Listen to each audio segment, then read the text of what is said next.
Twin cake naman tayo for today's video. Mga mi, tara na G! Medyo napaparami na rin ang mga umu-order sa atin ng mga twin cakes dahil aside sa budget-friendly na siya, pwede kang mag-request ng magkaibang flavors nung bawat isang cake. Amazing, di ba?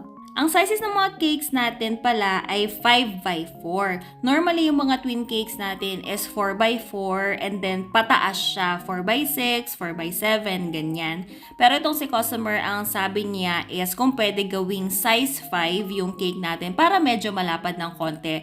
Which is okay naman yan. Actually, kahit na 8x4 pa yan, kung gusto ninyo ng twin cake, Carry bells tayo dyan. Ayan. Pero ito, mini version ito ng twin cake.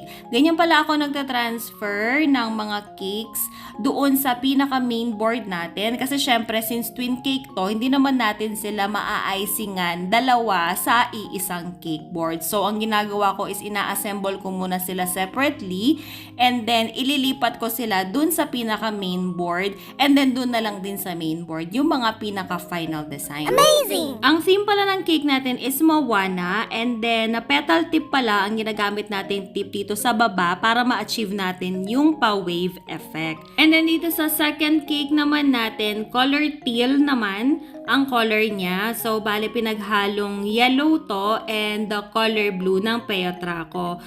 Super duper konting yellow lang para hindi siya maging green, para maging teal yung effect niya. Ayan. Tapos dito ko na din nilagyan ng mga konting details itong cake natin kasi para hindi siya matamaan at hindi tayo mahirapan kapag nandun na siya sa main board natin. Ayan, naglagay tayo ng color white na icing muna dito. Pataas siya, pa-slant effect siya kasi yung tinatry nating i-achieve dito is yung ocean mismo. Ayan. Tapos yung next color niya is color blue naman.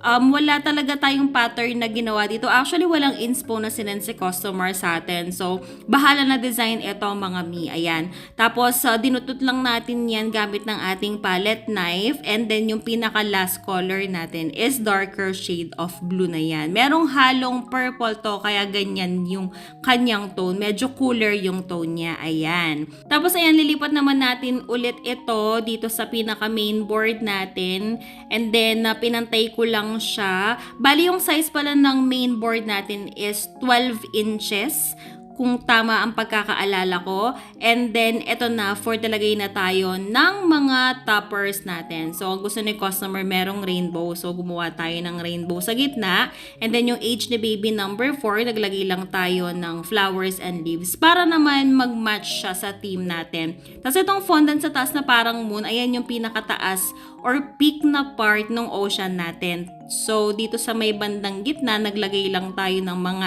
icing para i-connect natin siya dun sa parang wave na ginawa natin na pan-slant. So, kumbaga, magsimula sa pinakababa hanggang taas yung wave niya. O, diba? Funggahan. Para naman doon sa sand natin, instead na graham crackers, ang nilagay natin is biscuit. Dinurog to na butter coconut biscuit. Pwede din yung Bravo. Ayan, para ma-achieve yung ganyang color. Kasi medyo brown at dapat merong konting buo-buo para ma-achieve natin yung parang rocky na side ng beach, hindi yung puro na sand. Ayan, kaya yan yung ginamit natin. At syempre, yan, nilalagay na natin yung mga printed toppers natin and mga fondant toppers natin. At ang bida natin, of course, si Moana. Yung mga flower fondants na nilalagay natin, yan, mano-mano nating ginawa.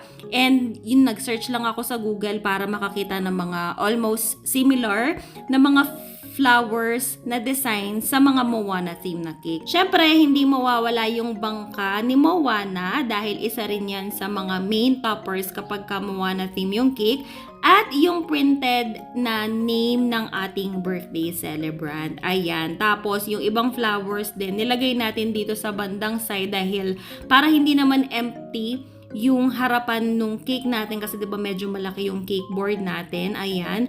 And then naglagay tayo ng icing dito sa main board kasi bubuhusan natin 'yan nung biscuits na dinurog-durog natin. Kasi kung walang icing, hindi siya didikit. So, ayan. For the go tayo sa icing, mga mi. Tapos, syempre, pagkatapos yan, spread din yung mga biscuits natin hanggang dun sa may pinakagitna para naman hindi siya pangit tingnan, para punong-puno yung cake natin. And gumawa din ako ng mga fondant na shells para naman dagdag syala sa cake natin. At ito na ang final result! O diba, ang syala ng cake natin, napakasarap tingnan sa mga mata. And that's it for today. See you in our next video. Bye!